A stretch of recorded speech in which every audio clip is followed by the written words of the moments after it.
On a tous des rêves, des ambitions, c'est une chose. Mais les transformer en réalité, ça, c'est une autre paire de manches. On se sent souvent complètement submergé, on ne sait pas par où commencer pour vraiment prendre le contrôle et avancer. Eh bien, c'est exactement de ça qu'on va parler. Comment on passe de l'ambition à un plan d'action qui tient la route.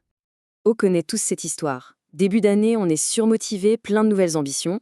Et puis, trop souvent, ça fait pchit. On se retrouve coincé dans un cycle qui peut être vraiment frustrant. Chaque année, c'est le même rituel, pas vrai? On se fixe de nouveaux objectifs, se mettre au sport, lire plus, lancer ce projet qui nous tient à cœur. L'intention est là, l'énergie aussi. Mais la vraie question, c'est, ça dure combien de temps? Et le chiffre, il est assez parlant. 85% des gens laissent tomber leur résolution avant même la fin du mois de février. Le problème donc, ce n'est pas le manque d'ambition, pas du tout. C'est l'absence d'un système, d'une méthode fiable pour la canaliser. C'est comme partir avec l'énergie d'une fusée, mais sans aucune carte de navigation. On finit juste par tourner en rond. Ce sentiment de chaos, il est parfaitement résumé par cette image. J'avais l'impression d'essayer de ramasser un millier de pièces de Lego sur le sol. On a plein de rêves, plein d'idées, mais tout est éparpillé. Dès qu'on essaye de se saisir d'un projet, un autre nous glisse des mains. C'est juste épuisant et franchement, ça décourage. Bon, et si on changeait complètement de perspective? Si au lieu de subir ce désordre, on décidait de devenir le PDG de notre propre vie, avec une vraie stratégie, des outils clairs pour piloter tout ça? C'est exactement la promesse du protocole du leader. L'idée, c'est d'appliquer les principes de gestion et de performance des meilleures entreprises, non pas à une boîte du CAC 40, mais à ce qui est le plus important, nos propres projets. En gros, mettre de la clarté, de la structure et de l'efficacité là où règne souvent un joyeux bazar. Au cœur de cette méthode, il y a une philosophie qui tient en un acronyme, l'APIS. C'est un peu le cadre de travail qui guide tout le reste. Lean pour aller à l'essentiel sans se perdre. Auto pour l'autonomie, performance parce qu'on vise des résultats concrets, inspiration car tout part d'une vision qui nous porte, et simplicité parce que les meilleurs systèmes, ce sont ceux qu'on utilise pour de vrai. Gardez ça en tête, on va voir comment ça s'applique. Alors, comment on fait? On va plonger dans le concret? Comment est-ce qu'on passe de la simple idée à l'action? La méthode propose un itinéraire en 5 étapes, un véritable GPS pour ne plus jamais perdre le cap. Voilà le plan de route. Tout part de la vision, le fameux pourquoi. Ensuite, on définit le goal, l'objectif. Puis on analyse la réalité, notre point de départ. On explore les options, les différents chemins possibles. Et enfin, on engage sa volonté, le will, pour vraiment passer à l'action. C'est un cheminement logique, structuré, qui fait sens. Le point de départ, et ça c'est capital, ce n'est pas le quoi, mais bien le pourquoi. Quelle est la motivation profonde derrière l'objectif? Pour reprendre l'exemple du livre, le rêve de courir un marathon, ce n'est pas juste de courir 42 km. Le vrai pourquoi, c'est de se prouver qu'on est capable d'aller au bout d'un effort long, exigeant.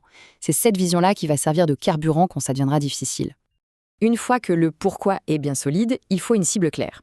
Et là, pas de place pour le flou artistique. On utilise la méthode SMART pour s'assurer que notre objectif soit spécifique, mesurable, atteignable, réaliste et défini dans le temps. Voilà, ça, c'est un objectif SMRT parfait. On n'est plus dans le « j'aimerais bien courir un marathon ».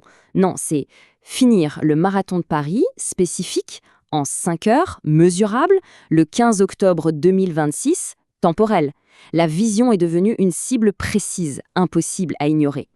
Maintenant, c'est le moment d'être honnête. Un GPS, pour calculer un itinéraire, il a besoin de connaître la position de départ. C'est cette étape-là. Un diagnostic, sans se juger, mais avec une grande lucidité. L'exemple est limpide. L'objectif, c'est 42 km. La réalité, c'est 10. L'écart entre les deux, eh bien, c'est le défi à relever. On sait exactement d'où on part. Et ça rend le plan d'action beaucoup, beaucoup plus pertinent. Ici, c'est la phase de brainstorming. On ouvre les vannes, on liste toutes les pistes possibles pour combler cet écart entre la réalité et l'objectif. Améliorer la nutrition, augmenter le volume d'entraînement, rejoindre un club, mieux dormir. À ce stade, aucune idée n'est mauvaise. On explore le champ des possibles. Et enfin, l'étape décisive, will, la volonté. C'est le moment où l'on passe du possible au réel. On ne peut pas tout faire en même temps, donc on choisit les actions qui auront le plus d'impact, on s'engage et on les organise en un vrai plan de match. C'est là que la stratégie devient de l'exécution. Avoir un plan, c'est une chose. Le piloter, c'en est une autre. Comme un chef d'entreprise qui suit ses indicateurs de performance, il faut se doter d'un tableau de bord personnel. L'idée est simple. Sortir du « je pense que ça avance » pour entrer dans le « je sais où j'en suis ». Et comment? En suivant des données concrètes, ce qu'on appelle des indicateurs de performance clés, ou KPI, pour chaque grand domaine de sa vie, pro, perso, financier. Reprenons notre marathon.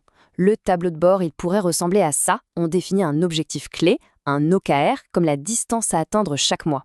Et on suit les indicateurs qui y contribuent, les fameux KPI, comme le nombre de séances par semaine. Chaque mois, en un seul coup d'œil, on sait si on est en avance, en retard, et on peut ajuster le tir. C'est du pilotage. Et ce principe, bien sûr, il s'applique à tout. Aux finances, par exemple.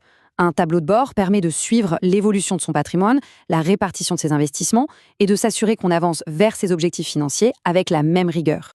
Et voici peut-être l'outil le plus important pour que ça dure. Ce radar, il permet de s'auto-évaluer sur tous les domaines de sa vie. C'est le garde-fou de l'équilibre.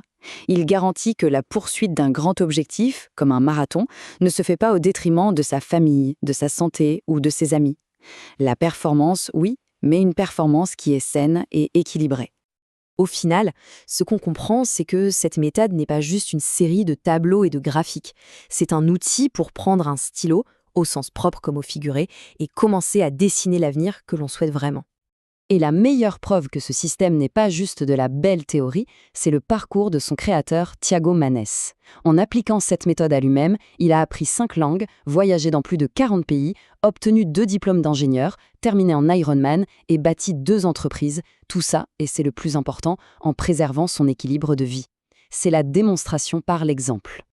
Toutes ces étapes, ces outils, ces exemples concrets, tout est détaillé dans son livre « Le protocole du leader ». Il ne s'agit pas d'une formule magique, attention, mais d'un guide vraiment structuré, pas à pas, pour celles et ceux qui sont prêts à s'investir pour construire leur propre réussite. La question finale, elle est donc toute simple. Plutôt que de laisser les circonstances ou des résolutions qui ne tiennent pas dicter le cours des choses, et si le moment était venu de prendre les commandes? Et si on décidait vraiment de devenir le leader de sa propre vie?